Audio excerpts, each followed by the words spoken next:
nous nous en remettons à toi dans la communion de ta parole, car tu es la parole. Nous demandons que tu parles à nos cœurs dans le nom de Jésus. Amen.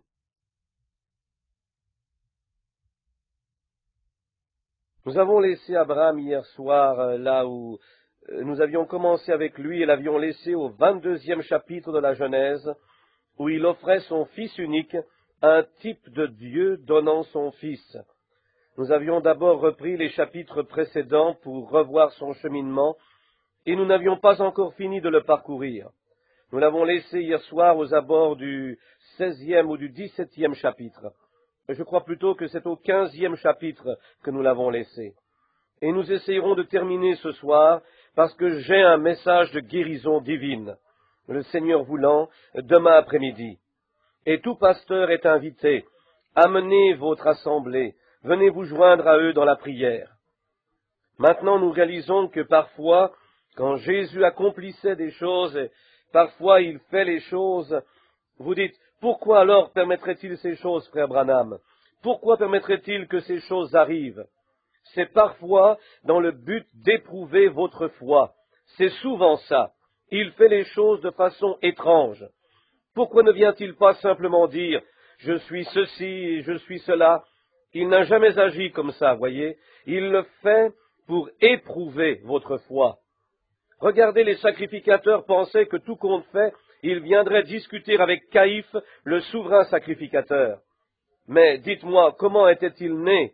Dans une étable, et il fut totalement rejeté par les siens et les dénominations de ce temps.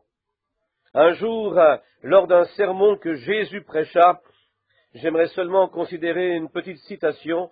Jésus était entouré d'une foule nombreuse, et il lui avait semblé qu'il y en avait trop.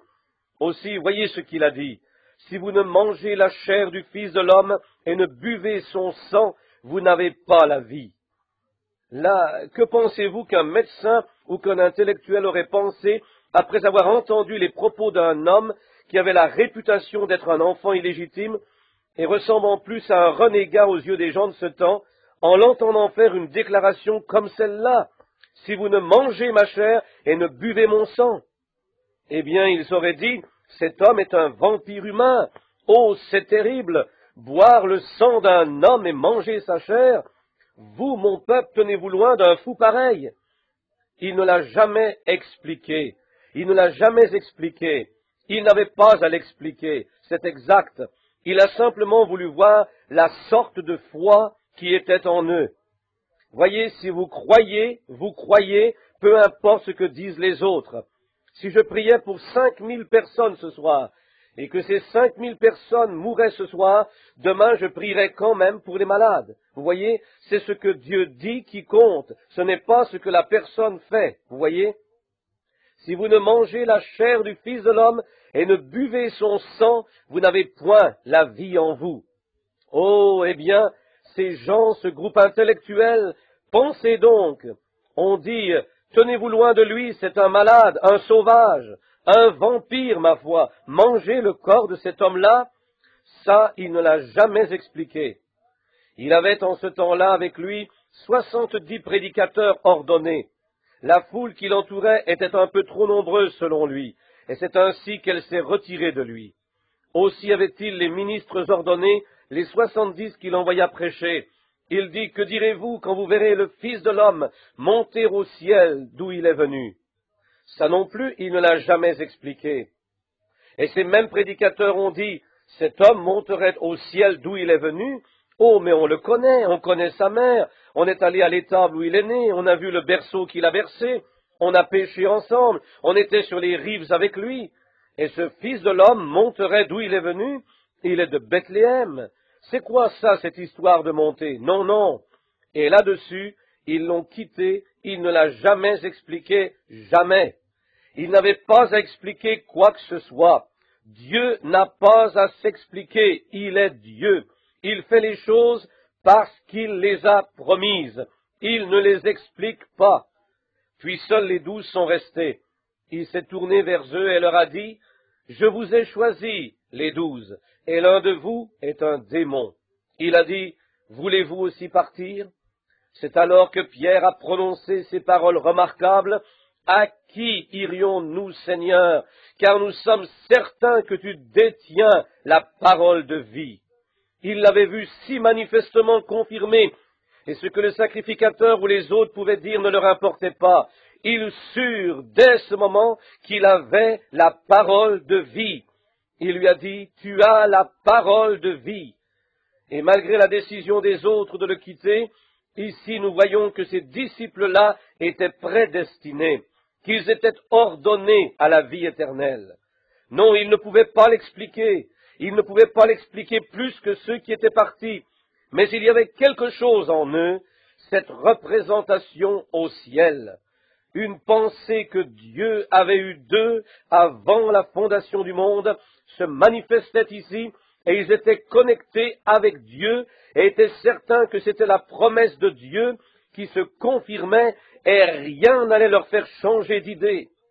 C'est là un christianisme réel et authentique.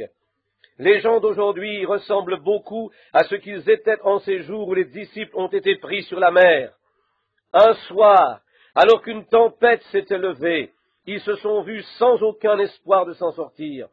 Puis ils l'ont vu venir, marchant sur la mer.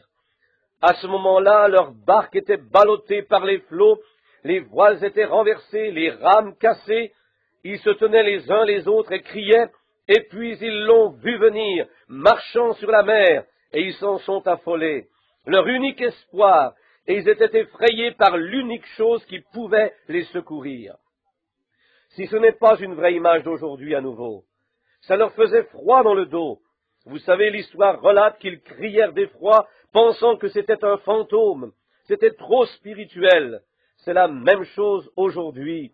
Mais si seulement vous vous mettez à crier comme eux l'ont fait, ils ont entendu une voix leur répondre, « Ne craignez point, c'est moi, ne craignez pas, reprenez courage. » Et si seulement vous surveillez la parole promise pour ce jour, vous entendrez cette même voix parlant à travers la parole, « C'est moi, j'ai promis de faire ces choses dans les derniers jours. Ne craignez point, n'ayez pas peur, ayez confiance en moi, le Fils de Dieu. Croyez en ce qu'il est. » Nous avons laissé Abraham dans la présence d'Élohim hier soir, où nous l'avions suivi à travers les promesses. Et maintenant, la dernière promesse avant la venue du Fils, nous voyons ici qu'un homme s'est présenté, habillé comme un homme, mangeant comme un homme, parlant comme un homme, et Abraham s'est tourné vers lui, et il l'a appelé Elohim. Elohim. Deux d'entre eux étaient partis en direction de Sodome pour y prêcher. Et nous comparions ce contexte à aujourd'hui. Vous vous souvenez tous du contexte dans lequel nous l'avions laissé. Exactement la même chose que Jésus a prédite quand il dit « comme il en était au jour de Sodome ». La même chose se présente de la même façon ce soir. J'ai songé à tout cela aujourd'hui. Je me suis arrêté à penser à tout cela. Ils ont ressenti un autre tremblement de terre là-bas. Ils ont dit « les campagnes ont de nouveau été secouées ». Et j'ai pensé « qu'est-ce que cela signifie ?» Vous savez, c'est arrivé un vendredi saint. Vous savez, il y a 1900 ans, un vendredi saint, l'Église a rejeté Jésus-Christ et un tremblement de terre avait alors secoué le monde entier. Et ils l'ont de nouveau rejeté dans l'âge de la Odyssée, comme la Bible a dit qu'il le ferait, le laissant dehors. Et ce mouvement œcuménique du Conseil des Églises est exactement ce qu'ils font. Ils sont en train de forfaire à tous leurs enseignements évangéliques et tout. Comment deux peuvent-ils marcher ensemble à moins d'être d'accord? Eh bien non, c'est impossible. Cela ne marchera pas avec de réels et authentiques chrétiens. Ils n'accepteront jamais ça. Non, monsieur, un chrétien né de nouveau ne tombera jamais dans un piège comme celui-là. Ça a le même effet que de mettre un canard en cage. Ils savent qu'il est destiné à l'abattoir. Vous ne l'emmènerez jamais dans ça. Un vrai chrétien né de nouveau restera à l'écart de ces choses. Et ici, Abraham parlait à un homme qui avait le dos tourné à la tente où se trouvait Sarah. Un jour ou deux, précédant ces événements, le nom d'Abraham était Abram, et Sarah était Saraï. Ici, il s'est adressé à Abraham dans son nom de père, de prêtre. Abraham, où est Sarah, princesse, ta femme? Il lui répondit, elle est dans la tente derrière toi. Il reprit, je reviendrai vers toi quand son terme sera là, selon la promesse. En d'autres mots, un autre mois et je reviendrai selon ce que j'ai promis. Il attendait ce fils promis depuis maintenant 25 ans, ne chancelant pas à la parole de Dieu par incrédulité, mais se fortifiant, donnant gloire à Dieu. Surveillez ceci maintenant. Et Sarah, dans l'attente, si on employait un langage courant, a pour ainsi dire ri sous cape, disant, moi, une vieille femme de 90 ans, j'aurais des désirs avec mon Seigneur, mon mari, lui qui a 100 ans. Ils n'avaient plus de rapports ensemble depuis de nombreuses années. Et l'homme, le dos tourné à la tente, a dit, pourquoi Sarah a-t-elle douté, se disant ces choses en elle-même? Voyez? Et de cette façon, Abraham a reconnu qui était en train de lui parler. C'était bel et bien Elohim. Son signe prouvait sa déclaration. Il dit, je reviendrai vers toi. Pourquoi a-t-il dit, je? Pourquoi l'a-t-il appelé Abraham, quand il était celui-là même qui lui avait donné le nom? C'était dans un symbole, non pas dans la présence d'un homme, montrant exactement ce qui allait arriver. Il lui a confirmé son autorité et la parole promise que cet homme qui lui parlait était bien Dieu Elohim. Ici, nous voyons dans Hébreux chapitre 4, verset 12, comme je l'ai cité 2 fois déjà ces derniers soirs, la Bible dit ici, la parole de Dieu discerne les pensées qui sont dans le cœur, les secrets du cœur. Et quand Jésus regardait la congrégation et discernait leurs pensées, quand il a dit à la femme combien de maris elle avait eu, et à Nathanaël où il se trouvait, c'était là la confirmation qu'il était ce Messie, Dieu, Emmanuel, parce qu'il était la parole. C'est ainsi qu'étaient les prophètes. On considérait les prophètes comme des dieux. Vous comprenez bien cela. Jésus lui-même a aussi dit, comment pouvez-vous me condamner? Ceux à qui vient la parole de Dieu, vous les appelez des dieux. Et comment pouvez-vous me condamner parce que je dis que je suis le Fils de Dieu? Et si je ne fais pas les œuvres de mon Père, alors ne me croyez pas. Il était la parole confirmée de Dieu pour cet âge. Maintenant, s'il était venu avec le signe de Moïse, cela n'aurait pas fonctionné. Si Moïse était venu avec le signe de Noé, ce n'était pas ce qui était prophétisé pour son jour. Et tous ces clergés, cette théologie, et ces collèges, et ces écoles, et ces ministres instruits, c'est tout bien, on n'y voit rien contre, mais ce n'est pas ça le message de l'heure. C'était pour ce jour d'obscurité. Au temps du soir, la lumière paraîtra. Il a promis ces choses. Je l'ai lu et relu de la parole. Il a dit que ce qui s'était passé autrefois se répéterait. Je pourrais relier cela avec chaque écriture de la Bible et vous montrer que c'est la vérité. Maintenant, ces déclarations furent confirmées quand il nomma Sarah par son nom et ce qu'elle avait fait derrière lui.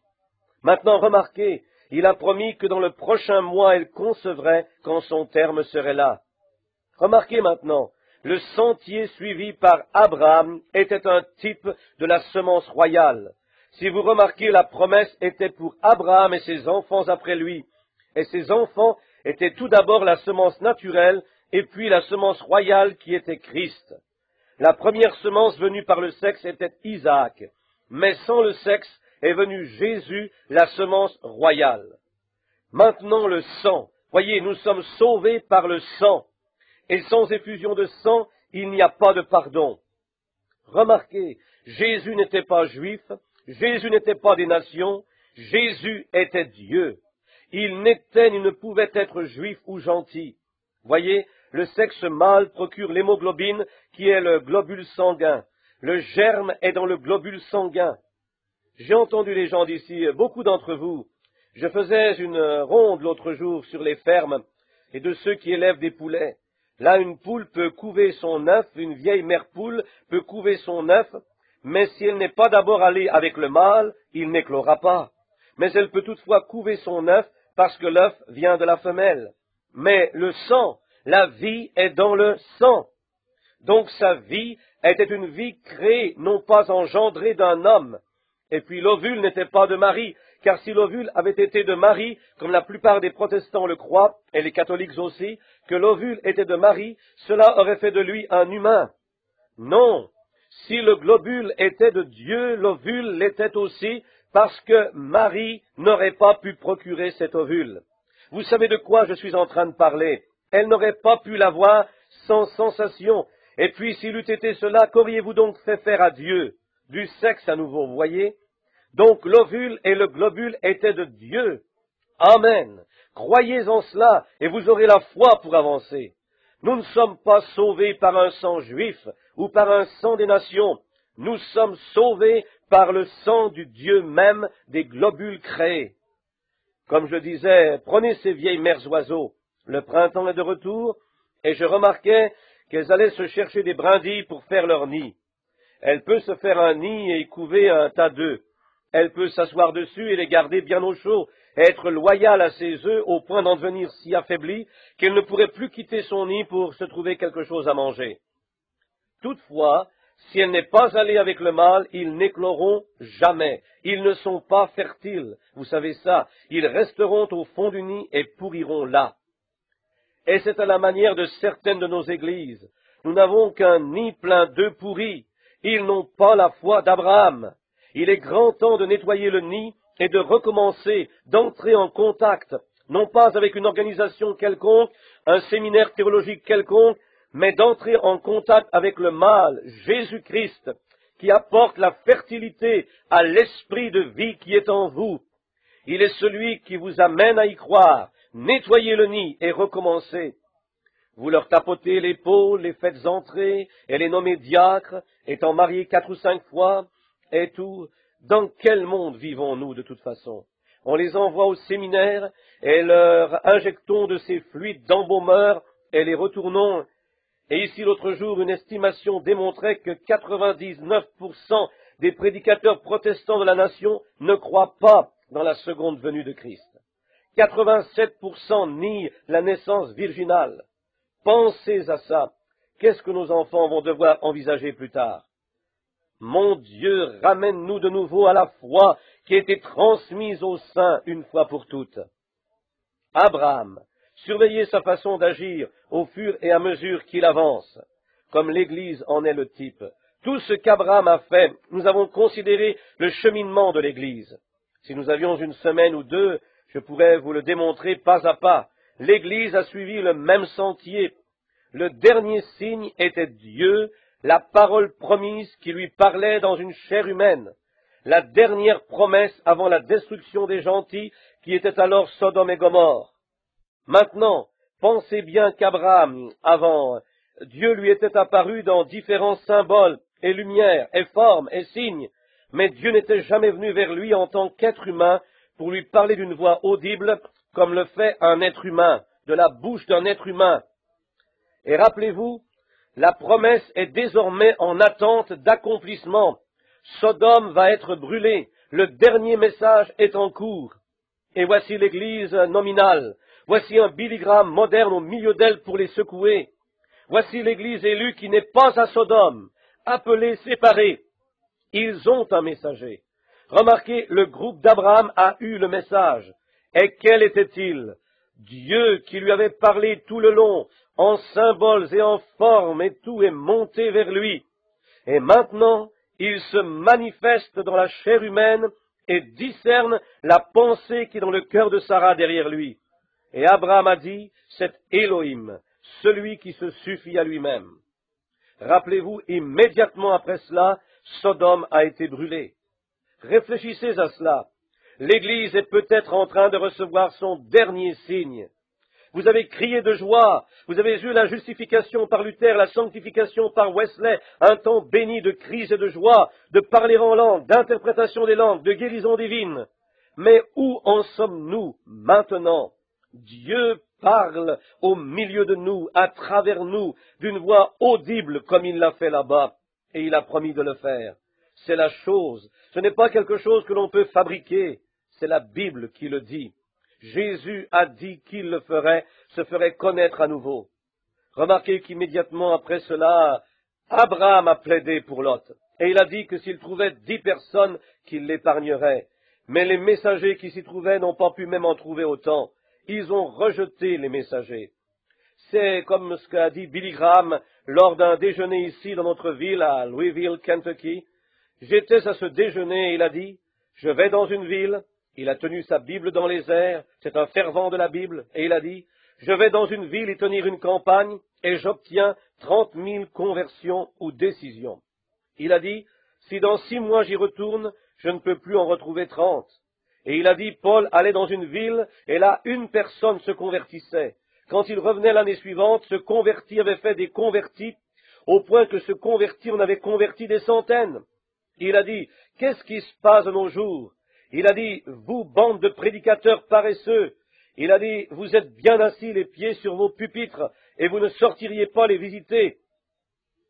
Maintenant, qui suis-je, moi, un illettré, pour contester le grand évangéliste?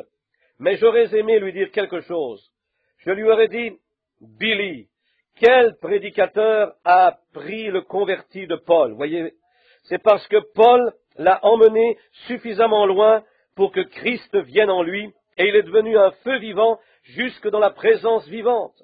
Non pas un mouvement intellectuel ou un club social ou une signature ou une insistance à venir à l'église.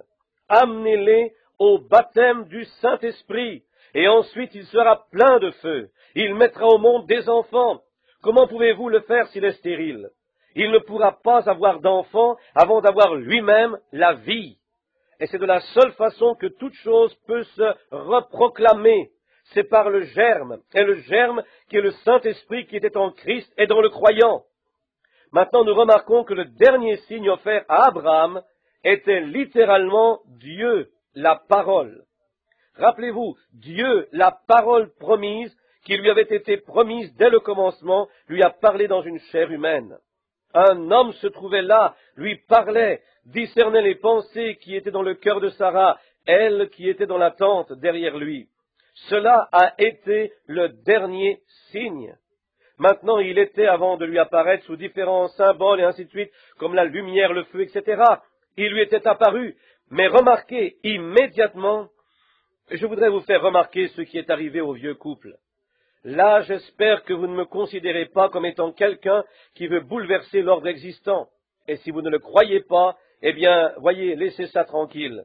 Mais je voudrais simplement vous parler de ce que je crois être arrivé. Avez-vous remarqué ceci? Comment Sarah va-t-elle avoir cet enfant? Elle a maintenant 100 ans. On a dit, eh bien, c'était différent dans ce temps-là. La Bible dit que l'état de son sein était mort. Et la Bible dit qu'ils étaient tous les deux avancés en âge. Mais il a fait à Sarah et à Abraham, de ce même point de vue, ce qu'il a promis de faire à leur semence. Et il l'a fait. Je peux le prouver, les étapes même qu'Abraham a suivies. Là, regardez l'endroit où il se trouve ici, quand Dieu vient lui parler dans une chair humaine, quand il se fait connaître à lui-même à lui. Comment Sarah va-t-elle avoir cet enfant? Maintenant, Abraham avait vécu avec elle, et peut-être il est dit son corps était usé. La Bible dit son corps déjà amorti, l'état du sein de Sarah mort. Mais il ne chancela pas, il crut.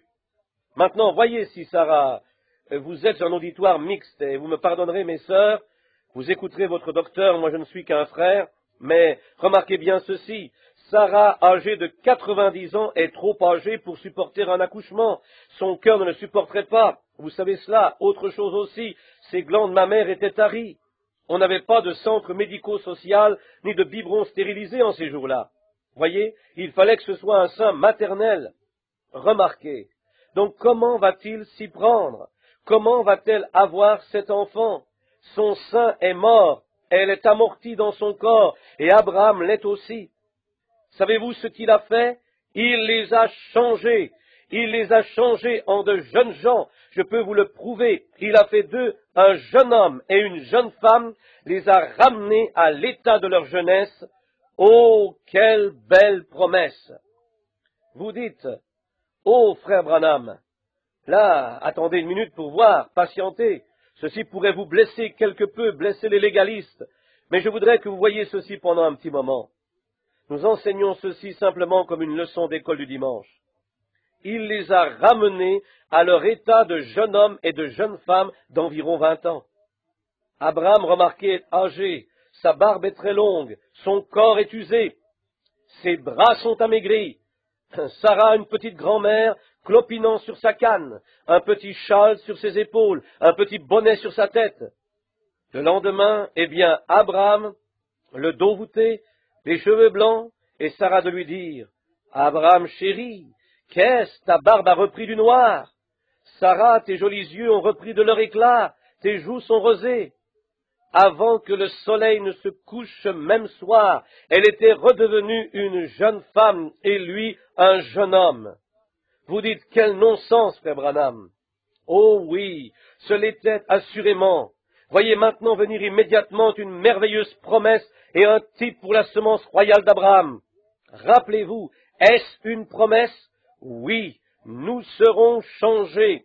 Ils ont été changés à l'état d'un jeune homme et d'une jeune femme, montrant exactement ce qui attend l'Église, la semence royale. Vous dites, est-ce une promesse? 1 Thessaloniciens 4, 17. La trompette de Dieu sonnera et nous serons changés en un instant, en un clin d'œil pour être ensemble enlevés. Pourquoi? Son corps, leur corps, ont dû être changés pour recevoir le Fils. Et nos corps mortels devront être changés pour recevoir le Fils, parce que nous serons ravis. Nous devrons être d'un corps différent de celui-ci, car nous serons enlevés dans les airs pour le rencontrer. Amen. C'est tout à fait avec les Écritures, vous voyez. Ils ont été changés. Si jamais nous allons rencontrer le Seigneur dans les airs, nous ne pourrons le rencontrer dans ces corps-ci, car ils sont liés à la terre. Mais nous allons en recevoir un, alléluia, qui montera dans l'enlèvement. Et ce qu'il y a de merveilleux en cela, c'est que nous sommes tout près de cet événement. Tous les éléments sont en place. Il ne reste plus beaucoup de temps maintenant. Et un de ces matins, il y aura un changement, vous voyez. Mais rappelez-vous, c'est seulement à ces semences royales que cela viendra. La venue de Jésus sera si secrète que le reste du monde n'en saura rien. Savez-vous, ils ne seront probablement pas trop nombreux. Comme au jour de Noé, où 8 âmes ont été sauvées par l'eau, il en sera de même à la venue du Fils de l'homme.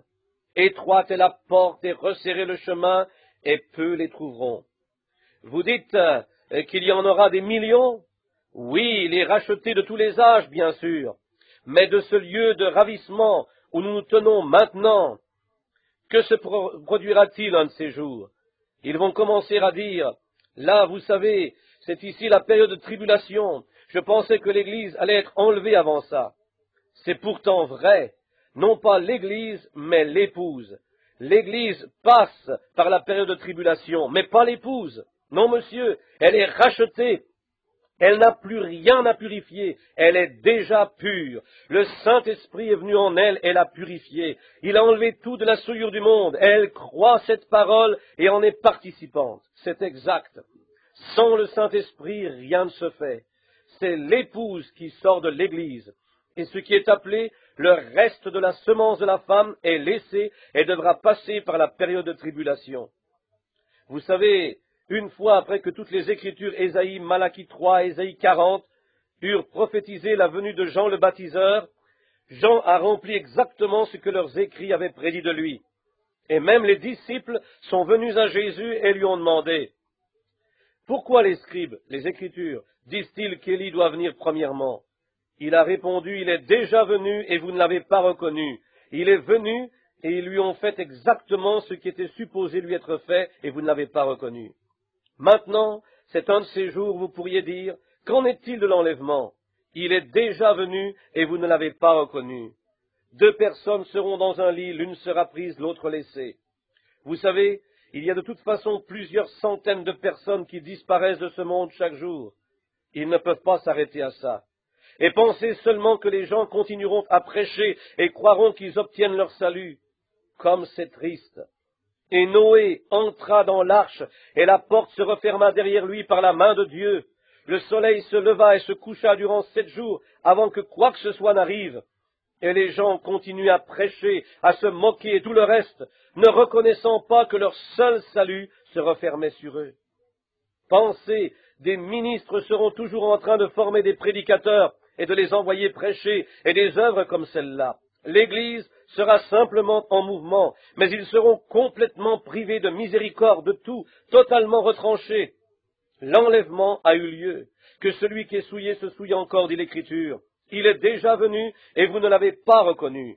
Pensez à cela ce soir, les amis, et prêtez attention à ce qui se passe. Il n'y a rien dans ce monde qui puisse maintenant vous réconforter si ce n'est la parole de Dieu. Vous voyez, il n'y a pas d'autre espoir en dehors de ça. Votre nation, nulle part ailleurs. Nous sommes rongés jusqu'au cœur. Vous savez ça, le communisme a rongé la chose, comme c'était prédit. Vous n'allez pas pouvoir arrêter ça. La Bible l'avait prédit ainsi. C'est pourquoi vous n'allez rien pouvoir arrêter. C'est tout. Soyez prêts pour l'enlèvement. C'est la seule chose à faire. 1 Thessaloniciens 4, 17 dit que nous serons changés comme Abraham l'a été et enlevés à un corps différent. Maintenant, Abraham, leur vieux corps, devait être changé. De même, les nôtres devront être changés pour répondre à la promesse. Nous devrons être changés. Là, vous dites, ces vieux corps? Je prêchais à un groupe Kiwanis ici il n'y a pas longtemps.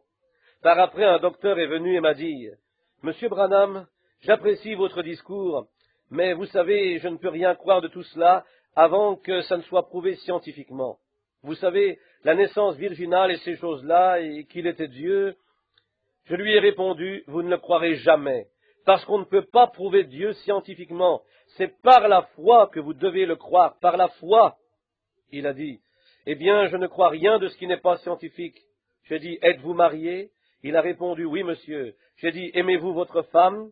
Il a répondu, « Certainement que je l'aime. » J'ai dit, « Alors montrez-moi de manière scientifique ce qu'est l'amour. J'aimerais en acheter si vous voulez bien m'indiquer quel drugstore en vend. J'en ai réellement besoin. » Voyez? Une chose simple. J'ai dit, « Je vous ferai une question. Êtes-vous fait de la poussière de la terre ?» Il a répondu, « Oui, monsieur. » J'ai dit, « Nous recevons cette poussière en mangeant les aliments de la terre, c'est-à-dire la flore et ainsi de suite. » Vous voyez, c'est seulement par une substance morte que vous vivez. Voyez, si vous êtes en vie, quelque chose doit mourir pour que votre corps conserve sa force vitale. Si vous mangez des pommes de terre, c'est une substance morte. Si vous mangez du beefsteak, c'est qu'une vache est morte. Si vous mangez du porc, un cochon est mort. Si vous mangez des légumes, ils sont morts. C'est une forme de vie. Et vous conservez seulement la vie, au point de vue naturel, que par la substance d'une chose morte. Une substance morte. Cela ne vous emmène-t-il pas à penser, mon ami, que vous ne pouvez éternellement vivre que par la substance d'une chose qui est morte pour vous? Christ est mort, il est vrai, et ressuscité pour confirmer sa divinité. Remarquez maintenant. J'ai dit, docteur, si je me nourris d'aliments, alors chaque fois que j'en mange, cela va dans mon corps et fabrique des globules. Il a dit, c'est exact. Donc chaque fois que je mange, je renouvelle ma force vitale. Et il a dit, c'est exact, ce sont de nouveaux globules. J'ai dit, dans ce cas, j'aimerais vous faire cette question. Quand j'avais 16 ans, je mangeais du maïs, des fèves, des pommes de terre et de la viande, tout comme je le fais aujourd'hui. Et chaque fois que j'en mangeais, je prenais du poids et de la force. Et puis quand j'ai eu près de 22 ans, tout être humain, peu importe la quantité ou la qualité de son alimentation, son corps vieillit et s'affaiblit. Maintenant, si je verse l'eau de ce verre dans cet autre verre, et que je le remplisse à moitié, que je continue à verser, après l'avoir déjà rempli de moitié, plutôt que de se remplir, il se vide. Prouvez-moi scientifiquement comment cela se fait. Voyez, comment se fait-il que je mange les mêmes aliments, renouvelant ma force vitale chaque jour selon des preuves scientifiques ont démontré que je renouvelle ma force vitale quand je reconstitue de nouveaux globules, les mêmes que lorsque j'avais 16 ans. Mais pourquoi est-ce que depuis mes 20 ans et quelques, ça ne dépend plus de la quantité de nourriture que je prends? Car je diminue, vieillis sans arrêt et m'affaiblis tout le temps. Au lieu de me renouveler, comme cela le faisait autrefois, maintenant cela m'affaiblit. C'est un rendez-vous, c'est ce que c'est. Mais Dieu a pris une photo de quand vous aviez à peu près 20 ans, si rien n'a interféré, comme pour ce jeune garçon infirme qui est ici. C'est comme une tige de maïs qui s'est mise à pousser et sur laquelle une chose est venue se déposer, qui l'a fait pousser croche. Si vous pouvez déplacer cette méchante chose qui l'a fait pousser de travers, la tige va se redresser. Elle le devra. c'est tout. Remarquez si rien ne l'interfère, voilà de belles jeunes dames, de beaux jeunes hommes, vous et votre mari ensemble, de modernes Adam et Ève, comme au commencement. Dieu a dit, les voilà. Toi, la mort, tu les poursuis. Tu peux même commencer à les avoir, mais tu ne peux pas entièrement les avoir avant que je les rappelle. C'est quoi maintenant? C'est le négatif. Oh là là, voyez? C'est exactement ce qu'il a fait à Sarah et à Abraham. Il a effacé leur vieillesse. La vieillesse représente la mort, et il n'y aura pas de représentation de la mort dans le ciel. Voyez, tout souvenir de la mort sera effacé et la vieillesse n'existera pas. Nous serons tous jeunes. C'est une photo de votre jeunesse que Dieu a prise de vous. Et là, Dieu a ramené Abraham et Sarah de nouveau à cet âge favorable de leur jeunesse. Voilà où nous nous trouvons.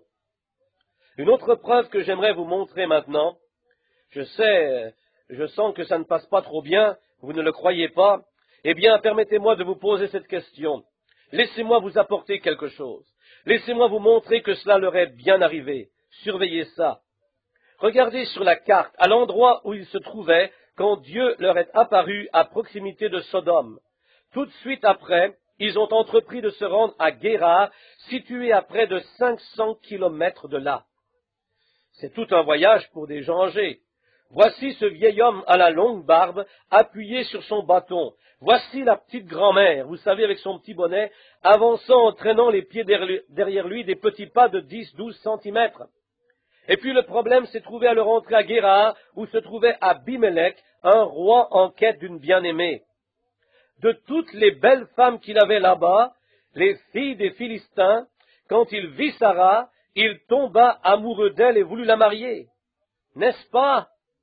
Amen. Ha ha. Oh, oh frère, la Bible est comme une lettre d'amour.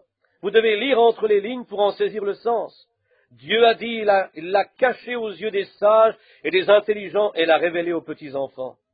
Quand je suis au dehors en mission, ma femme m'écrit. Je l'aime et elle m'aime. Elle dira, cher Bill, je viens de coucher les enfants, j'ai travaillé aujourd'hui. Je comprends ce qu'elle écrit. Mais voyez, je l'aime tant que je peux lire entre les lignes. Je sais de quoi elle parle. Elle n'a pas à me l'expliquer. Je sais parce que je peux lire entre les lignes. C'est ainsi avec Dieu, quand on n'essaye pas de comprendre d'un point de vue journalistique ou théologique, mais tombez en amour avec lui, agenouillez-vous et prenez-le vraiment dans votre cœur, l'amour de Dieu étant déversé dans le cœur par le Saint-Esprit. Ensuite, allez lire la Bible et vous le verrez d'entre les lignes. Voyez, vous comprenez ce qu'il dit. Ce n'est pas décrit tout droit dans la parole. Jésus a remercié le Père parce qu'il avait caché ces choses aux yeux des sages et des intelligents. Maintenant, personne d'autre ne pourrait lire les lettres de ma femme comme moi, parce que je l'aime de cette façon, et c'est de cette façon qu'elle m'écrit. C'est de cette façon que Dieu vous écrit. C'est entre les lignes que vous le lisez. La voici ici maintenant. Sarah, parmi les autres. Pourriez-vous imaginer la petite mémé, vous savez, au milieu de toutes ces jolies filles de la place en compagnie de Philistins à Guérar? Et là, Abimelech, un beau jeune roi, se veut une bien-aimée, aussi eussent-ils de vigilance. Elles sont jolies et tout, mais il voit venir m'aimer. Vous savez, tremblotante, nerveuse, il dit, c'est elle que j'attendais, c'est elle, oh! Et Abraham lui avait dit, voudrais-tu me faire cette grâce, Sarah? Tu es belle de visage, tu sais. Quand tu seras là, dis que je suis ton frère. Mais je dirai, moi, que tu es ma sœur, sans quoi ils me tueront et te prendront. Elle n'aurait pu avoir deux maris en même temps, vous savez. Un de ces jours, je vais prêcher là-dessus. Et puis vous dites que la semence du serpent a soulevé quelque chose, alors attendez que ceci sorte. Ensuite, nous voyons que lorsqu'il vit venir, la petite grand-mère Abimelech tomba en amour avec elle et voulut la prendre pour épouse. Pensez à cela. Voyez-vous vers quel âge ça les avait ramenés? C'est sûr, ils le devaient. Cette Bible, cette lettre d'amour est quelque chose que Dieu nous écrit. Il l'a cachée aux yeux des sages et des intelligents et il la révélera aux enfants. Il a caché sa venue, il a caché Jésus aux pharisiens, ces étudiants des Écritures. On n'a personne comme eux de nos jours. Leur haute scolarité ne leur a pas permis de le reconnaître. Il était caché. La Bible dit qu'il l'était. Et vous savez, la Bible dit que le clergé de ce jour-ci ne verrait rien non plus, emporté, enflé d'orgueil, aimant le plaisir plus que Dieu, déloyaux, calomniateurs, intempérants et ennemis des gens de bien. Vous direz, ce sont les communistes. Non, non, ayant l'apparence de la piété, mais reniant ce qui en fait la force. Éloigne-toi de ces hommes-là. Voyez, c'est exact, car d'entre eux sont ceux qui s'introduisent dans les maisons et qui captivent des femmes d'un esprit faible et borné, chargées de péché, agitées par des passions de toute espèce, et ainsi de suite. Remarquez. Maintenant, nous retrouvons ici Abraham, et Abimelech s'est représenté et a dit, « C'est la femme que j'attendais depuis toujours. » Il fit appel aux filles qui allèrent la chercher, et peut-être lui faire une toilette parce qu'elle ressemble à une reine de quelque sorte. Je veux que vous remarquiez ici la grâce de Dieu envers son prophète. Ceci pourrait peut-être vous faire ravaler un peu, mais c'est la vérité. Peu importe à quoi ça ressemble comparé avec ce que dit la Bible. Là, je peux voir Abimelech. Il pense, demain je marierai cette jolie fille hébraïque. Elle est là dans les chambres, et mes servantes sont en train de la parfumer, de la coiffer, de lui faire une toilette. Maintenant, pourriez-vous vous imaginer une vieille femme de 90 ans se faire une toilette dans le but de marier un jeune roi? Aussi découvrons-nous qu'il fit préparer cette belle fille hébraïque. Il prit son bain, s'étendit, se dénoua les jambes. Après avoir fait ses prières, il s'étendit et pensa, « Oh là là !» Maintenant, pouvez-vous imaginer Abraham lui jouer un tour comme celui-là, un homme qui aurait dit une pareille chose de sa femme? Parlez-moi d'un froussard. Abraham a fait ça. Et là, il est dehors, après avoir dit une pareille chose. Et cette nuit-là, Dieu est apparu à Abimelech en songe et lui a dit, « Tu es un homme mort, elle est une femme mariée. » Il a dit, « Seigneur, tu connais l'intégrité de mon cœur. » Elle a dit qu'il était son frère et lui-même m'a dit qu'elle était sa sœur. Il a dit, « Je connais l'intégrité de ton cœur, c'est pourquoi je t'ai gardé de pécher contre moi. » Voyez, mais son mari est mon prophète. Regardez la grâce pour son prophète, même s'il était dans l'erreur. Voyez, il a dit, il est mon prophète. Je n'entendrai pas tes prières, rends-lui sa femme et qu'il prie pour toi. Si tu ne le fais pas, ta nation entière périra. Chaque femme était devenue stérile. Pensez à cela. C'est exactement ce qu'il a dit. Et Abimelech était un homme de bien et craignait Dieu. Oui, monsieur. Mais vous voyez ce que la grâce de Dieu fait? Là se tenait son prophète qui avait donné sa femme en mariage à un autre, attendant même la promesse de l'enfant et ces choses-là, et la grâce de Dieu est demeurée avec cette parole sans regarder au reste. C'est exact. Son mari est mon prophète et je n'entendrai pas ta prière, même dans ta justice et ta bonté et ton intelligence. Si lui ne prie pas pour toi, tu es mort. Il prit donc Sarah et la rendit. Oh là! Puis Isaac naquit. Maintenant, pour terminer, rapidement, je vais vous apporter quelque chose. Isaac naquit et la promesse fut accomplie. Après la naissance d'Isaac, le jeune garçon avait environ 12 ans, quand Dieu fit passer une double épreuve à Abraham. Après l'avoir déjà éprouvé durant 25 ans, il lui fit ensuite passer une double épreuve. Maintenant, il dit, « Abraham, je veux que maintenant tu prennes ce fils, ton fils unique, et que tu l'emmènes sur une montagne que je te montrerai dans une vision, et que tu l'y emmènes et l'offres en holocauste. » Et il est dit qu'il ne refusa pas de le faire. Il se leva le lendemain matin, suivant la direction du Seigneur, sella ses ânes, prit du bois, le fendit, et partit avec les ânes. Il voyagea durant 3 jours, et puis il vit le lieu de loin, levant les yeux après avoir voyagé 3 jours. Abraham se trouvait à 3 jours de chez lui. Les hommes alors ne voyageaient pas dans des véhicules motorisés comme aujourd'hui, et un homme normal peut marcher 40 kilomètres par jour. Voyez où il s'est rendu? Dans le désert. Et il a dit, vous attendez ici. J'aime ceci en Abraham. Il a dit aux serviteurs, vous garderez les ânes ici, et moi et mon fils, nous irons jusque-là pour adorer, puis nous reviendrons auprès de vous. Comment va-t-il faire cela, puisqu'il montait jusque-là pour le tuer? Dieu lui a dit, monte jusque-là et prends sa vie. Mais qu'a dit la Bible en Romains 4? Abraham savait qu'il l'avait reçu comme provenant des morts et était pleinement persuadé que Dieu était capable de le ressusciter d'entre les morts, d'où il l'avait reçu en tant que figure. Voyez, il leur a dit, vous vous attendrez ici. Comment cela va se faire? Je ne peux vous le dire. Pouvez-vous réfléchir à cela, sœur, vous qui avez un enfant dans les bras, et cette maman assise dans une chaise roulante, là un petit garçon, et ici un papa? Je ne sais pas comment il va le faire. Je ne sais tout simplement pas comment il va le faire, mais il va le faire, parce qu'il a promis de le faire, sur la base de votre foi.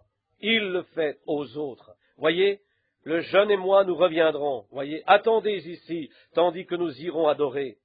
Et il chargea le bois sur son petit Isaac, un type de Christ portant sa croix, et marchèrent jusqu'au sommet de la montagne. Puis le petit Isaac s'interrogea, et il demanda, « Mon père ?» Il répondit, « Me voici, mon fils. » Il reprit, « Eh bien, voici l'autel, voici le feu, voici le bois, mais où est l'agneau pour l'Holocauste ?» Écoutez maintenant ce que répond Abraham. « Mon fils, Dieu se pourvoira lui-même de l'agneau pour l'Holocauste, ce qui signifie le sacrifice pourvu par Dieu. Jéhovah Jireh, l'agneau pourvu de l'Éternel. » Et quand il lui lia les mains et le mit sur l'autel, imaginez quel temps il a pu passer. Après l'avoir attendu pendant 25 ans, Dieu lui demandait de détruire la seule évidence dont il avait témoigné durant toutes ces années. Il était la honte parmi les gens, on se moquait de lui. Et ici Dieu lui dit, détruis la chose même qui te donne la seule espérance que tu peux avoir de voir ma parole être accomplie en toi. Je te donne le garçon, il a 12 ans, tous l'ont reconnu. Je vais quand même faire de toi un père des nations, mais va tuer ton fils. Pourriez-vous vous imaginer cela? Dieu nous montrant simplement que quoi que les autres disent, ou si c'est contraire à cette parole, refusez d'y regarder. Une réelle semence d'Abraham croit cela. Tue ce fils. Et Abraham le mit sur l'autel. Vous imaginez-vous relevant ses petits cheveux ondulés de son visage, et ses petits yeux bruns qui le regardaient comme cela, et ses petites lèvres qui tremblaient, et ce long couteau que son père sortait maintenant d'un « Parlez-moi d'un père ». Il releva son menton pour pouvoir lui enfoncer le couteau dans la gorge. Oh, en obéissance à Dieu, au mépris de l'apparence, il dit « Je l'ai reçu comme provenant des morts, Dieu est capable de le ressusciter ». Il leva son couteau et commença, et le Saint-Esprit saisit sa main et dit « Abraham, Abraham ». Il dit « Me voici ». Il reprit « N'avance pas ta main, je sais que tu m'aimes et que tu me fais confiance, et que tu ne m'aurais pas refusé ton fils, ton unique. » Et à ce moment, il y eut là un bélier qui était retenu par les cornes dans le désert derrière lui. Je voudrais vous poser une question, frères, sœurs. D'où venait ce bélier? Regardez ça, vous êtes à 3 jours de toute civilisation, dans le désert où rôdent les fauves, les chacals, les chiens et les bêtes sauvages de toute espèce, qui auraient eu vite fait de le dévorer. Et de plus, il est au sommet de la montagne où il n'y a pas d'eau. Il avait ramassé tout autour de là des pierres pour bâtir l'autel, et le bélier n'y était pas. Mais quand Dieu en eut besoin, il se trouva là. Et ce n'était pas une vision. Il le tua de son couteau, et le sang coula de l'animal. Il expira. Dieu venait tout juste de l'appeler à l'existence. Et Abraham lui reprit la vie la minute qui a suivi. Voyez, Jéhovah Jireh, l'Éternel se pourvoira lui-même d'un agneau. L'impossibilité du bélier de s'y être trouvé. Si quelqu'un est au courant de la vie des moutons dans une jungle, dans un désert comme celui-là où se trouvent toutes les bêtes sauvages, ils auraient eu vite fait de le dévorer. Ils n'auraient pas pu survivre en cet endroit.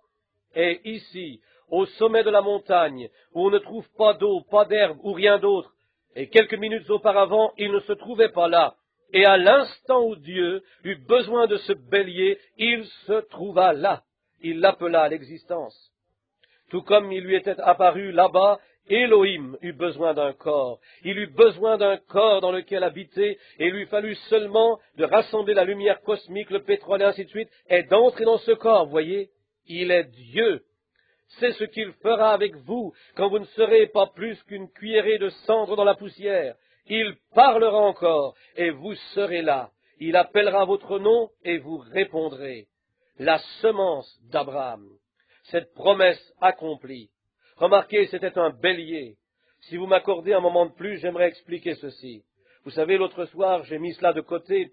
Je ne l'ai même jamais expliqué à mon Église.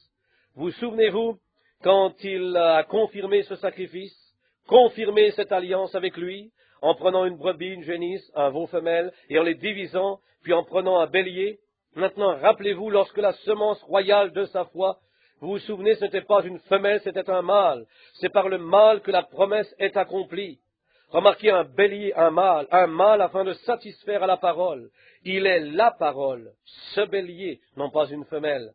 Les femelles ont premièrement été offertes. Vous vous rappelez en Genèse 15.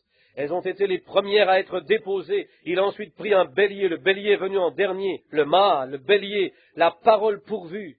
Non pas la brebis, l'organisation, l'Église, vous voyez? Non pas la femelle, l'Église, mais le mâle, le bélier. Amen. C'est pourquoi il est né en avril. Non pas en décembre, comme l'Église romaine le prétend, la fête du Dieu Soleil en 25 décembre, au temps du solstice, et l'associant à la sienne, si vous avez étudié l'histoire de l'Église, et vous comprendrez ce qu'ils ont mis ça là. C'était la fête du Dieu Soleil, l'astre solaire, quand il ne bouge presque plus. Durant 5 jours, rien ne change, du 20 au 25 décembre. Ils ont fait de la naissance du Fils de Dieu et de la fête du Dieu Soleil une même fête, compromettant le christianisme avec le paganisme. Il n'aurait pu naître en 25 décembre, quand les montagnes de Judée sont recouvertes de neige. Il est né comme tous les agneaux naissent.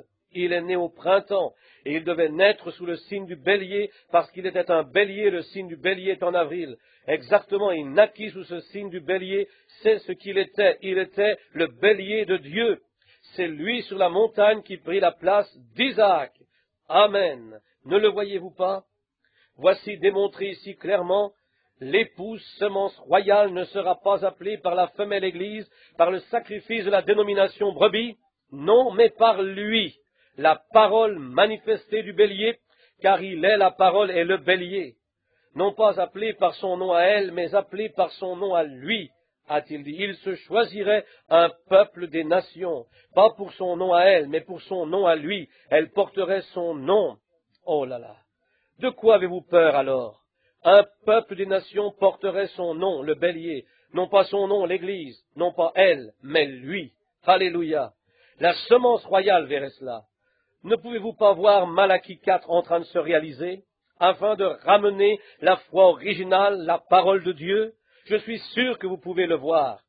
Nous n'aurons pas à le rendre plus clair. Laissons partir cette dénomination, revenons à cette parole, et la voix du dernier jour et le signe du dernier jour est pour ramener les gens à la foi originale, comme Malachie 4 nous le dit, les ramener à la parole. Et il était la parole, non pas elle, lui. Amen. Le nom du Seigneur Jésus, la parole confirmée maintenant par la promesse, la parole qui est promise. Saint Jean 14, 12, les œuvres que je fais, vous les ferez aussi. Malachie 4 dit la même chose.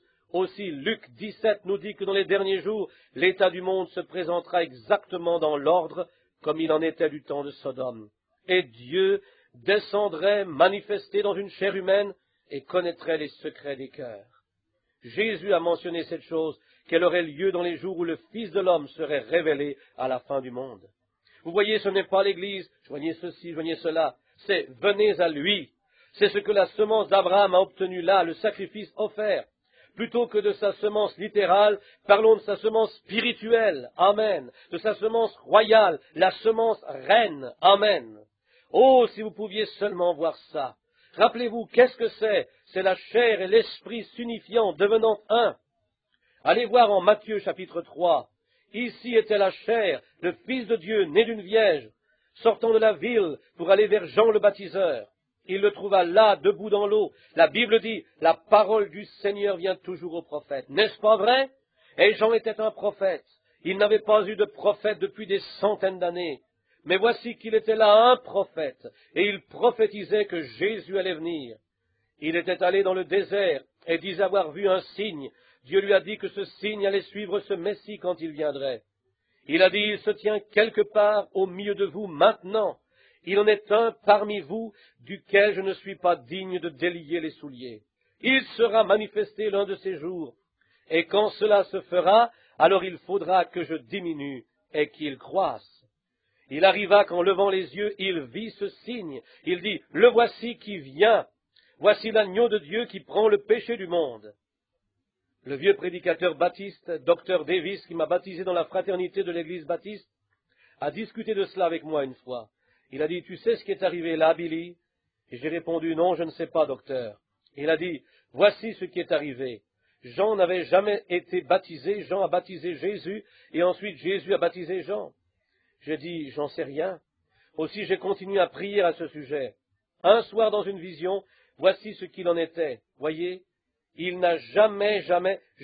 n'a jamais baptisé Jean. Eh bien quoi? Il a dit, c'est moi qui ai besoin d'être baptisé par toi. Pourquoi viens-tu à moi? Jésus a dit, laisse faire maintenant. Surveillez leur regard. De ces deux grands hommes sur la terre, là se trouvait Dieu, ici se trouvait son prophète, et la parole est venue au prophète. Si la parole est dans une chair, elle ira au prophète. Peu importe l'endroit, elle ira au prophète. Elle se doit de le faire. C'est ce que dit la Bible. Il était la parole. Au commencement était la parole, et la parole a été faite chair, et elle a habité parmi nous. Et ici est venue la parole au prophète, au milieu du fleuve, pour accomplir et confirmer sa prophétie. Amen. Voici qu'il était là, et leurs regards se sont rencontrés. L'un le prophète, l'autre la parole. Et lui, Jean, s'est humilié devant lui, il a dit, c'est moi qui ai besoin d'être baptisé par toi, et tu viens à moi? Il a dit, laisse faire maintenant, car il est convenable que nous accomplissions tout ce qui est juste. Jean était prophète, et connaissant cette parole, car la parole est venue à lui, savait que c'était le sacrifice. Et selon la loi, le sacrifice devait être lavé avant d'être présenté. C'est exact. Il baptisa Jésus parce qu'il était le sacrifice attendu. Avant de passer à sa vie publique, il devait être baptisé parce que le sacrifice doit être lavé avant d'être présenté. Amen. Il le baptisa. Et dès qu'il l'eut baptisé, il sortit de l'eau. Il regarda, et il vit l'Esprit de Dieu comme une colombe. Et une voix en fit entendre ces paroles, « Celui-ci est mon Fils bien-aimé, en qui j'ai mis toute mon affection. » Dieu et l'homme devenus un. Adam et Ève étaient un au commencement. Et quand ils les ont séparés, elle tomba en rapport à la parole. Elle manqua à la parole, elle tomba. Chaque âge de l'Église est tombé de la même manière pour avoir mal interprété la parole, laissant l'interprète ce Satan qu'il avait interprété à Ève. Oh, cela ne pourrait certainement pas être vrai. Ceci, celles-ci, certainement, ne peuvent être vraies. Ceci ne peut, oh oui, je sais, certainement. Mais si Dieu l'a dit, ça ne peut être que vrai. Il n'y a pas de certainement à cela. Vous devez naître de nouveau. Vous devez recevoir le Saint-Esprit. C'est cela où vous périrez. Et ici, il est descendu. Jésus et Dieu sont devenus un. Ils se sont unis. Comme en Éden, où Adam et Ève étaient au commencement le même esprit, leur nom était Adam. Voyez, il était à la fois Adam et Ève ensemble. Et une fois séparés pour être éprouvés, qu'est-il arrivé? Ève tomba quant à la parole.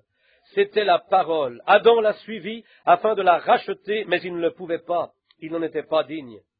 Ensuite est venu le second Adam pour racheter l'Église qui représentait l'ombre et le type. Maintenant aussi certain qu'Adam et Ève devaient être le même esprit, Christ et l'Église doivent être le même esprit, le même ministère. Les choses que je fais, vous les ferez aussi.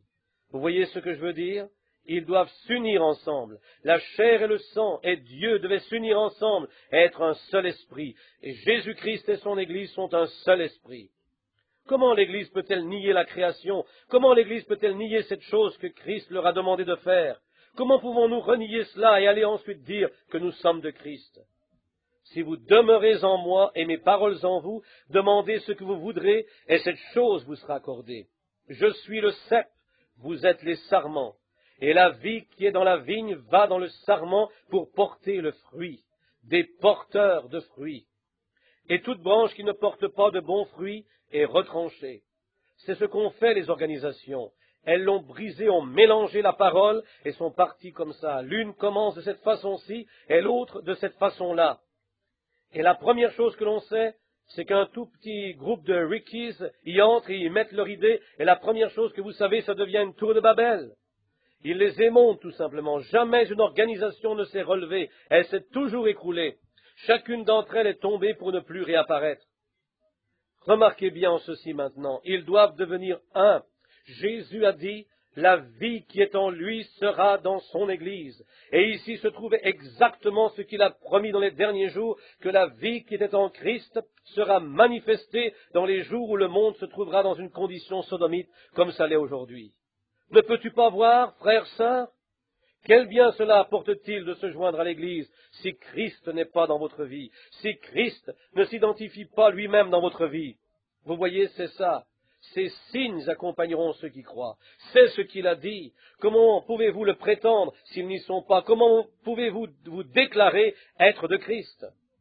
Vous dites, frère Branham, comment pensez-vous être capable de faire accepter cela aux gens ce jour intellectuel quand tout est une dénomination? J'ai demandé à une femme il y a quelque temps, êtes-vous chrétienne? Nous étions dans un hôpital. Elle m'a répondu, sachez bien que tous les soirs, je fais brûler un cierge, comme si cela avait rapport au christianisme. Je suis allé prier pour une autre femme, et une autre dame était couchée là, malade, elle et son fils. Je suis entré dans la chambre. J'ai dit, Madame, je connais votre nom, vous êtes Madame Oliver. Elle a dit, oui, frère Branham. Elle a dit, je suis très malade, frère Branham. Le docteur ignore tout de mon cas. Prieriez-vous? C'est pour ça que je vous ai appelé. J'ai dit, certainement, sœur Oliver. J'ai dit, si vous voulez pencher la tête.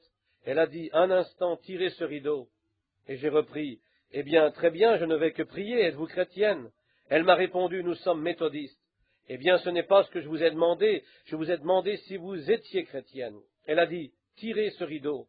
Voyez, c'est à ce point étroit. Comment une personne pourrait-elle jamais trouver le chemin? Ce sont l'obscurité et la noirceur, les différences confessionnelles qui les retranchent des bénédictions de Dieu. Cela existe dans toutes les dénominations.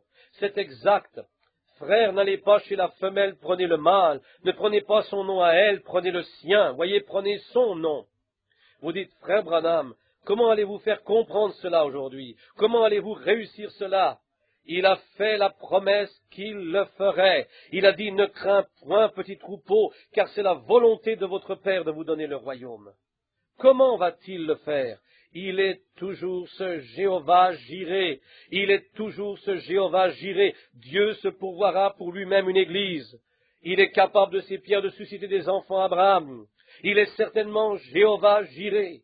Vous dites, est-ce que ça va marcher? C'est certain. Dieu l'a dit. Pensez-vous jamais pouvoir y arriver?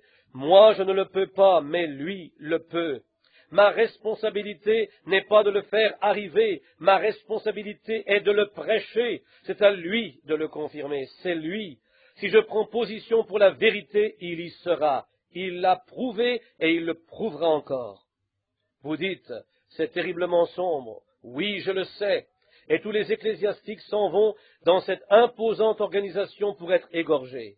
Alors, quelle sera votre position là-dedans? Ça me rappelle une petite histoire. Je vais vous la raconter avant de terminer. À Carlsbad, au Nouveau-Mexique, ils ont là des cavernes. Ils descendent jusqu'à 1,5 kilomètre dans la terre. J'ai jamais aimé ça. Ils me font toujours penser à des taupes. On descend là-dedans, et ça devient aussi sombre que la nuit dans le fond. Et il y avait là une fillette, probablement comme la petite là-bas, et son petit frère de cet autre côté, accompagné d'un guide qui les y emmenait. Ils étaient donc là dans ce lieu sombre. Il y avait de la lumière, toutes les lumières étaient allumées. Le guide s'est glissé près de l'interrupteur. Le petit garçon l'accompagnait et suivait le guide. Donc le guide a saisi l'interrupteur et a fermé les lumières. Oh là là, parlez-moi d'une obscurité, à plus d'1 kilomètre dans la terre. Vous savez, c'est si sombre que vous ne pourriez pas même y voir votre main. Et cette petite fille criait avec tout ce qu'il y avait en elle. Elle s'est mise à sauter, à crier aussi fort que... Et par-dessus tous ces cris, son petit frère lui a dit, « Ohé, petite sœur! Ohé, petite sœur !» Elle a répondu, « Qu'est-ce que tu veux, petit frère ?» Il a répondu, « N'aie pas peur, il y a un homme ici qui peut allumer les lumières. Il y a un homme ici qui peut allumer les lumières. Il est Jéhovah Jireh. Voyez, il y a un homme ici qui est au milieu de nous ce soir, le Saint-Esprit. Il peut allumer les lumières. Il est la parole. Un homme ici qui peut allumer les lumières. Je ne sais pas comment il va le faire, ça ne me regarde pas, mais lui sait comment les allumer. Il en a fait la promesse. Il l'a faite quand Abraham tenait son couteau au-dessus de la gorge de son fils. Il a allumé la lumière. Oui, il peut encore allumer la lumière ce soir. courbons nos têtes un instant. Que Dieu vous vienne en aide, qu'il lèvera le petit interrupteur dans votre cœur. Mes amis, cette semaine, vous avez vu le grand Saint-Esprit parmi nous. Il n'y a aucun doute là-dessus. Mais oh, allumons cette petite lumière ce soir. Ne manquez pas ça, frères, sœurs. Je pense que ce simple petit chapitre sur Abraham a prouvé, en le reliant de la Genèse à l'Apocalypse, a prouvé l'heure en laquelle nous vivons. Christ est rejeté dans notre nation de nouveau. Des tremblements de terre un peu partout, Sodome et Gomorrhe. L'Église dans sa condition formant exactement l'image de la bête. Toutes ces choses se passent comme la Bible dit, et vous le savez. Voyez, maintenant, sans cette grande expérience avec Christ, si la vie de Christ vient en vous, là, regardez-vous vous-même dans le miroir de Dieu, et voyez si vous pouvez vous identifier ce soir. Si vous aviez vécu du temps de Noé, du temps du déluge, de quel côté auriez-vous été? Si vous aviez vécu du temps de Moïse, de quel côté auriez-vous été? Si vous aviez vécu du temps du Christ, quand toutes les églises étaient contre lui, il a dû se tenir seul dans les choses qu'il a faites. La seule chose, Dieu était avec lui. C'est la chose essentielle. Même ses disciples, pour la plupart, se sont retirés de lui. Mais de quel côté dans votre état actuel, où seriez-vous? De quel côté seriez-vous? De quel côté êtes-vous à l'heure qu'il est, quand vous le voyez de nouveau au milieu de nous? Il est maintenant ici, et il peut allumer la lumière dans votre cœur et remplir votre vie du Saint-Esprit. Combien ici en ce moment, avec vos têtes inclinées, vos cœurs aussi, prieraient avec moi un instant? Maintenant, Père Céleste, nous savons que tu ne viens jamais pour montrer que tu peux le faire. Tu le fais dans un but. Et Seigneur, cette semaine, j'ai senti la nécessité d'attendre jusqu'à maintenant, jusqu'à cette heure, pour qu'il voie d'abord la parole se confirmer. Il n'y a aucune raison d'en douter en ce moment.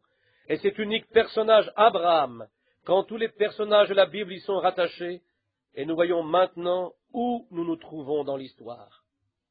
Père, avec mes mots entrecoupés, mais c'est le mieux que je peux faire, je prie maintenant que le grand Saint-Esprit qui est ici, qui connaît le secret de chaque cœur, parlera maintenant à ce cœur. Accorde-le, Seigneur. Parle à ceux qui n'iraient pas si tu venais ce soir, si la porte se fermait ce soir, s'ils mouraient en revenant à la maison, s'ils étaient happés par une voiture et tués, ou trouvés morts dans leur lit au petit matin, ils ne seraient pas sauvés. Ô mon Dieu, ne permets à personne de partir de cette manière. S'ils ont seulement joint une église, Seigneur, puissent-ils ne pas être honteux de sortir du rang et de demander à Dieu de les remplir de son esprit pour que sa vie vienne en eux. S'ils n'ont pas été capables de comprendre ces choses, même les disciples n'ont pas compris, mais ils s'y sont accrochés jusqu'à ce que le Saint-Esprit se déverse. Après cela, ils ont compris ces choses et ont écrit la Bible. Je prie, Père, que tu parleras à chaque cœur et que tu leur feras connaître que cet homme qui peut allumer la lumière se tient tout juste à la porte de leur cœur. Avec nos têtes inclinées maintenant, combien ici seraient des plus honnêtes et diraient « Frère Branham, je sais que je ne suis pas en ordre avec Dieu. Je veux que vous leviez votre main. Gardez vos têtes baissées, chacun de vous, mais levez votre main. Je ne suis pas en ordre avec Dieu. Que Dieu vous bénisse, que Dieu vous bénisse. Oui, je ne suis pas en ordre avec Dieu. Voyez ce que j'essaye de faire? C'est de trouver grâce aux yeux de Dieu en vue de ce grand service de guérison de demain. Si seulement je peux obtenir sa faveur, je crois que Dieu guérira toute maladie, si seulement j'emmène les gens à croire. Sans le baptême du Saint-Esprit, et vous savez qu'il s'agit là de l'huile, si vous n'avez pas d'huile dans votre lampe, vous n'irez pas. Et avez-vous déjà entendu parler d'un temps pareil, rapporté dans les journaux, où les presbytériens et les luthériens, lisez le magazine des hommes d'affaires chrétiens, luthériens, presbytériens, même catholiques par centaines, recherchent le baptême du Saint-Esprit. Et puis je me demande si ces hommes d'affaires du plein évangile comprennent qu'ils ne le recevront pas. La Bible dit quand elles sont venues, « Donnez-nous de votre huile ». Les vierges folles ont réalisé qu'elles avaient eu tout ce temps pour se procurer de l'huile, mais qu'elles ne l'avaient pas fait. Aussi, quand l'époux fut sur le point de revenir, elles ont dit, « Donnez-nous de votre huile ». Les autres ont répondu, « Nous en avons juste assez pour nous, allez en acheter de ceux qui en vendent ». Et pendant qu'elles étaient sorties, l'époux est venu, et l'épouse est sortie avec lui. Elles ont été jetées dans les ténèbres du dehors pour se réveiller et réaliser que l'enlèvement avait eu lieu. Elles ont été laissées où il y aura des pleurs et des gémissements la période de tribulation, est des grincements de dents. Frères, sœurs, ce soir, mon ami, si vous n'avez pas le Saint-Esprit, ou si vous n'êtes pas suffisamment convaincu qu'il vous faut l'avoir, lèveriez-vous la main en disant, « Priez pour moi, frère Branham, je crois que nous sommes dans la présence de Dieu, priez pour moi, je n'ai pas reçu le Saint-Esprit. » Que Dieu vous bénisse. Voyez toutes ces mains partout. Le désirez-vous alors? Maintenant, je sais, je m'adresse à vous, méthodistes, baptistes et les autres, que tout message est suivi de beaucoup de fanatisme. Vous, les luthériens, je viens tout juste de lire l'histoire de Martin Luther, l'un des livres qu'on a écrit sur lui ici il n'y a pas longtemps. Ils ont dit, ce n'est pas que Martin Luther ait pu contester l'Église catholique et s'en tirer à bon compte, qui est inexplicable, mais d'avoir gardé la tête au-dessus de tout le fanatisme qui a suivi son réveil. Et il y a une multitude de gens de toute espèce qui suivent chaque réveil. Vous savez cela. Mais maintenant, rappelez-vous, ça ne fait qu'indiquer qu'il y en a un qui est vrai. Quand vous voyez un faux dollar, ou quand quelqu'un agit comme s'il avait quelque chose, rappelez-vous qu'il y en a un authentique. S'il n'est pas le faux, il est l'original. Voyez? Donc vous savez que s'il n'est pas l'original, il se doit d'y en avoir un. Et cet original est le vrai Jésus-Christ, celui qui est ici, qui connaît chaque secret de votre cœur à l'instant où l'on se parle. Et je vais vous demander quelque chose. Si vous l'avez vu et avez entendu ces témoignages de guérison de tout genre et le secret des cœurs des gens qui ont été connus durant toute la semaine, c'est lui qui vous parle. C'est lui. Je me demande si vous croyez qu'en priant pour vous, cela vous aiderait. Rappelez-vous, le Saint-Esprit était donné par imposition des mains. Pierre, après le passage de Philippe en Samarie, et après les avoir tous baptisés dans le nom de Jésus-Christ, cependant Pierre est venu leur imposer les mains et le Saint-Esprit est descendu sur eux, voyez. Maintenant, si vous croyez en cela, je me demande si vous ne vous approcheriez pas, ceux qui ne sont pas sauvés ou qui n'ont pas le Saint-Esprit, en restant debout ici un instant et je prierai pour vous. Si vous descendez par les allées, peu importe où vous êtes, tenez-vous debout ici. Venez jusqu'ici et laissez-moi prier pour vous un moment. Que Dieu vous bénisse. Chantons tous ensemble maintenant.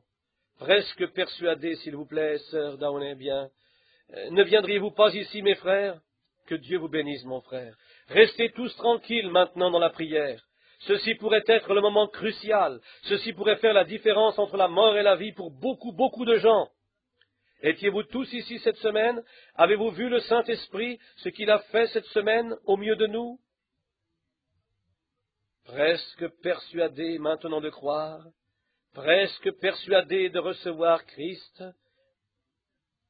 il semble en ce moment qu'une âme dise, « Va, esprit, va ton chemin, un autre jour peut-être quand j'aurai besoin. » Ne viendriez-vous pas, ceux qui sont sans Dieu, sans le Saint-Esprit?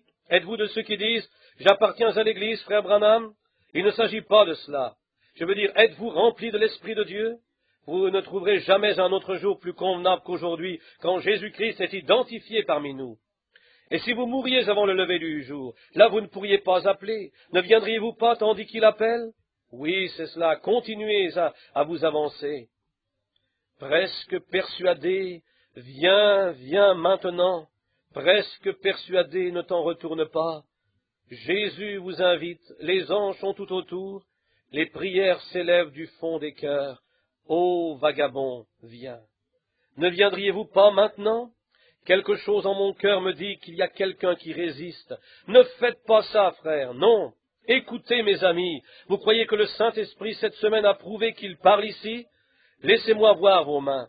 Il devrait y en avoir beaucoup plus, ou plus. J'ai cette impression. Voyez, il y a encore quelque chose qui ne va pas. Vous feriez mieux de venir. Sachez bien que je ne peux vous forcer à venir contre votre propre gré. Mais je crois que ce pourrait être le temps que tout ce que vous anticipiez peut être sur le point d'arriver. Et ce pourrait être, je ne l'espère pas, mais ce pourrait être la dernière fois qu'il vous appelle. Souvenez-vous, il ne contestera pas toujours. Il appellera, puis s'en ira pour ne plus revenir. Pourquoi ne venez-vous pas tout de suite? Ne viendriez-vous pas ici et vous présenter vous-même devant Dieu? Dites, je viens prendre position, je suivrai la voie, je n'ai pas honte, j'appartiens à l'Église, mais je veux que tout le monde sache que je suis prêt à recevoir Christ dans mon cœur, le Saint-Esprit. Je viens à l'instant, je suis prêt à me corriger, à être un vrai chrétien, une vraie dame, un vrai homme. Ne viendriez-vous pas? On va simplement attendre. Venez directement ici prendre place. Amis, je peux ne plus jamais vous revoir de ce côté-ci du temps. Mais si cela arrivait, souvenez-vous, je serais innocent et Christ aussi. Il s'est identifié lui-même avec vous. Vous le verrez faire la même chose en quelques minutes. D'accord? Maintenant, venez, prenez place. Frère Branham, vous me jugez? Non, je ne vous juge pas. Je juge cette impression qui est en moi, voyez. Il y a quelque chose ici qui dit, il y en a encore beaucoup plus, voyez. Maintenant vous dites, eh bien j'ai joint l'église, frère Branham, je suis pentecôtiste. C'est pas ça, mon ami. C'est pas ce que je demande, pas du tout. Je demande, avez-vous reçu la vie de Christ? Et vous répondez, frère Branham, j'ai parlé en langue. C'est très bien, mais il ne s'agit toujours pas de cela.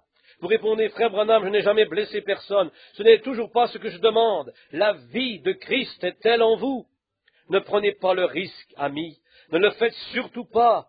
Ce sera quand la mort vous frappera. Ce sera trop tard à ce moment-là. Ne faites pas ça. Je vous prie, ne faites pas ça. Ils sont nombreux ici maintenant. Je devrais faire de la place pour quelques autres. Je vais prier pour ceux-ci, ensuite nous pourrons entrer, se faire là une place pour pouvoir venir leur imposer les mains, recevoir le Saint-Esprit. Et puis nous allons prier tout de suite pour ceux-ci. Courbons la tête juste un moment. Notre Père céleste, voici ceux-ci avec leurs têtes inclinées, qui sont des hommes et des femmes, ils sont d'éternité. Ils devront y aller, nous savons ces choses, et nous voyons les tremblements de terre et le monde et sa condition. Et voyons Christ venir à nous et faire les choses qu'il fait, et voyons le message, la parole, sortir directement et puis le voir l'appuyer, le confirmer comme étant la vérité, connaissant chaque secret du cœur. Et ces gens se sont approchés pour prendre position. Ils n'auraient pas pu le faire de leur propre gré. Ils sont venus parce qu'ils ont senti la nécessité de venir. Et Père, j'offre pour eux ici des supplications, pas seulement pour leur salut, pour être sauvés, mais pour qu'ils soient remplis du Saint-Esprit. Accorde-le, Seigneur, que chacun de ceux qui sont ici soit rempli de l'Esprit, et que d'ici sorte un réveil à travers le pays, qui en secourra cette communauté et tout le pays. Accorde-le, Seigneur, et que toute Église, et les méthodistes, les baptistes, les presbytériens, l'Église de Christ, les luthériens, quoi qu'ils puissent être, aient son réveil, Seigneur, de ces personnes revenant avec le réel Saint-Esprit qui manifeste Dieu dans leur vie. Accorde-le, Père. Ils t'appartiennent maintenant et je te les offre. Maintenant, nous allons les prendre et leur imposer les mains, Seigneur, afin qu'ils reçoivent le Saint-Esprit dans le nom de Jésus.